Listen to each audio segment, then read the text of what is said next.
દોસ્તો આ શુક્રવારે 8મી મે 2026ના રોજ એક ગુજરાતી ફિલ્મ રિલીઝ થઈ રહી છે જેનું નામ છે એક વાંકી ચૂકી લવ સ્ટોરી અને એના ડિરેક્ટર છે ધ્વનિ ગૌતમ. આવો આજે આપણે જોઈએ ધ્વનિ ગૌતમે અત્યાર સુધીમાં કેટલી ફિલ્મ બનાવી છે અને તે કેવી રહી છે એના વિશે આજે આપણે વાત કરીશું આ એપિસોડ. નમસ્કાર દોસ્તો, હું છું ગર્વથી ગુજરાતી વિપુલ અને તમે પણ ગર્વથી કહો હું ગુજરાતી.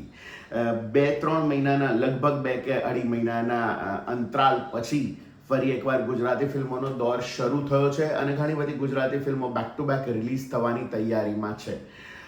ઘણા બધા વખત પછી ધબકારો નામની એક ગુજરાતી ફિલ્મ 1 મે 2026ના રોજ રિલીઝ થઈ અને બહુ જ હાઇપ સાથે એ ફિલ્મ રિલીઝ થઈ અને બહુ જ સરસ ચાલી રહી છે.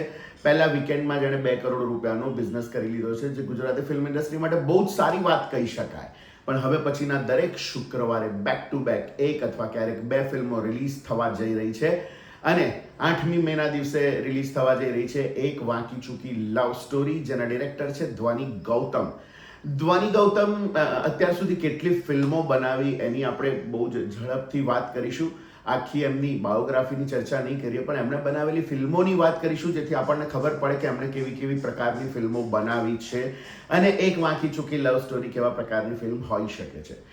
ધ્વનિ ગૌતમ બેઝિકલી દિલ્હીથી આવેલા છે. એમનો જન્મ અહીંયા ગુજરાતમાં થયો હતો, પણ એ દિલ્હી ભણ્યા હતા અને એમણે ઘણા બધી જગ્યાએ આસિસ્ટન્ટ ડિરેક્ટર તરીકે કામ કર્યું છે. બાબ ઓવર બેબીમાં પણ એમણે આસિસ્ટન્ટ તરીકે કામ કર્યું છે અને પછી એમણે પહેલી ગુજરાતી ફિલ્મ બનાવી રોમેન્સ કોમ્પ્લિકેટેડ. 2016માં આ ફિલ્મ આવી હતી અને આ પહેલી ગુજરાતી ફિલ્મ હતી કે જેનું શૂટિંગ ફોરેનમાં થયું હોય એવી પહેલી ગુજરાતી ફિલ્મ હતી રોમેન્સ કોમ્પ્લિકેટેડ રોમકોમ. આ એક લવ સ્ટોરી હતી, સરસ મજાના એના ગીતો હતા અને આ એવરેજ પ્રકારની ફિલ્મ રહી હતી એ વખતે.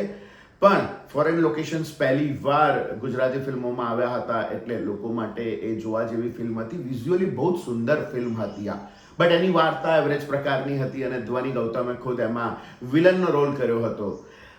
એ પછી એમની ફિલ્મ આવી હતી તું તો ગયો. આ એક મર્ડર મિસ્ટ્રી હતી અને વિઝ્યુઅલી બહુ જ સરસ ફિલ્મો. ધ્વનિ ગૌતમની ફિલ્મો વિઝ્યુઅલી બહુ જ સુંદર હોય છે, ટેકનિકલી બહુ જ સરસ હોય છે. હા, એમની વાર્તા, એમનું નેરેશન, એમનું સ્ટોરી ટેલિંગ એ એવરેજ પ્રકારનું હોય છે, વાર્તા એવરેજ પ્રકારની હોય છે, પણ એમની વિઝ્યુઅલ, એમની ફિલ્મોનું વિઝ્યુઅલ બહુ જ સુંદર હોય છે અને પડદા ઉપર એ બહુ જ સરસ દેખાય છે એમની ફિલ્મો. તો તું તો ગયો એ પણ એક સરસ મજાની મર્ડર મિસ્ટ્રી હતી અને એ પણ એવરેજ પ્રકારની ફિલ્મ રહી હતી એ વખતે. તું તો ગયો પછી એમની ફિલ્મ હતી ઓર્ડર આઉટ ઓફ ઓર્ડર. આ એક કોર્ટરૂમ ડ્રામા હતી. બે સગા ભાઈઓ વચ્ચે વકીલાતને લઈને થતા પ્રોબ્લેમ્સ વાળી આ વાત હતી અને સરસ મજાનો ડ્રામા એમાં ક્રિએટ થયો હતો. આ પણ એક એવરેજ પ્રકારની ફિલ્મ રહી હતી. ઓર્ડર આઉટ ઓફ ઓર્ડર પછી એમણે બીજી 2 ફિલ્મો એનાઉન્સ કરી હતી. એક કેસરિયા, મલ્હાર ઠાકરને લઈને કેસરિયા ફિલ્મનું શૂટિંગ પણ ચાલુ થઈ ગયું હતું અને સાથે સાથે બીજી પણ એક ફિલ્મ ચાલી રહી હતી પટેલ વર્સિસ પેટ્રિક. અને આ ફિલ્મમાં દર્શન રાવલ લીડ એક્ટર તરીકે હતા. મને યાદ છે કે જ્યારે આ ફિલ્મનું શૂટિંગ શરૂ થયું હતું ત્યારે એક ઇંગ્લિશ ન્યૂઝપેપરમાં એ બહુ જ મોટો આર્ટિકલ આવ્યો હતો કે દર્શન રાવલે 50 લાખ રૂપિયા ચાર્જ કર્યા છે આ ફિલ્મ માટે, પટેલ વર્સિસ પેટ્રિક. પણ કમનસીબે વિવાદોના લીધે આ બંને ફિલ્મ અટકી ગઈ હતી, કોઈને કોઈ કારણોસર અટકી ગઈ હતી.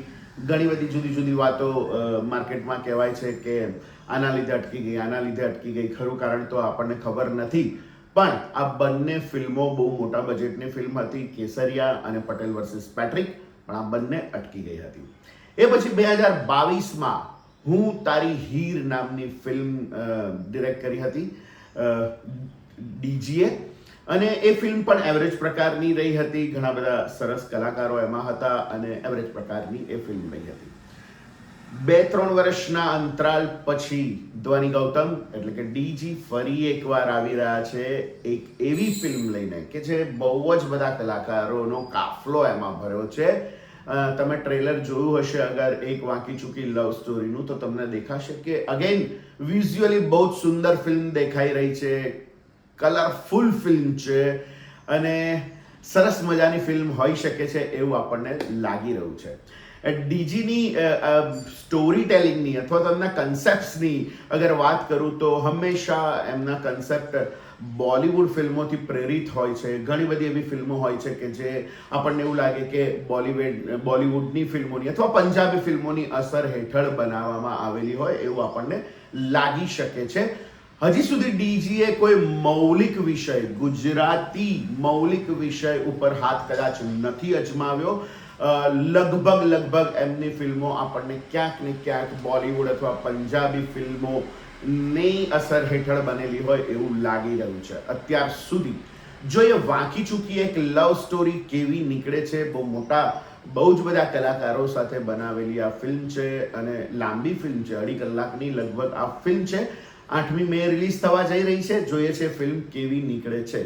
સો આ હતી અત્યાર સુધીની ડીજીએ ડિરેક્ટ કરેલી ફિલ્મો. ડીજીએ ધ્વનિ ગૌતમે એક ફિલ્મમાં ઇન્સ્પેક્ટરનો રોલ પણ કર્યો છે. સરસ મજાની એ ફિલ્મ હતી. ભરત ઠક્કર એમાં વિલન હતા. મિત્રો, આ ફિલ્મ કઈ હતી એ તમને ખબર હોય તો કમેન્ટ બોક્સમાં જરૂરથી લખો કે આ ફિલ્મ કઈ હતી. અને મારે એક તમને બીજો પ્રશ્ન પૂછવો છે કે જેનો જવાબ હું તમારી પાસેથી આશા રાખું છું કે તમે એનો જવાબ આપશો મને. ધ્વનિ ગૌતમની ફિલ્મમાં એક એક્ટર એવા છે કે જે લગભગ એમની અત્યાર સુધીની દરેક ફિલ્મોમાં એ હોય જ છે. એ એક્ટરનું નામ શું છે? હું એક હિન્ટ આપું તો એ એક્ટરનો એક તકિયા કલામ છે જે હંમેશા એ બોલતા હોય છે અને એ તકિયા કલામ છે મુંબઈ બંધ. એ એક્ટર કોણ છે? કમેન્ટ બોક્સમાં લખો એ એક્ટરનું નામ.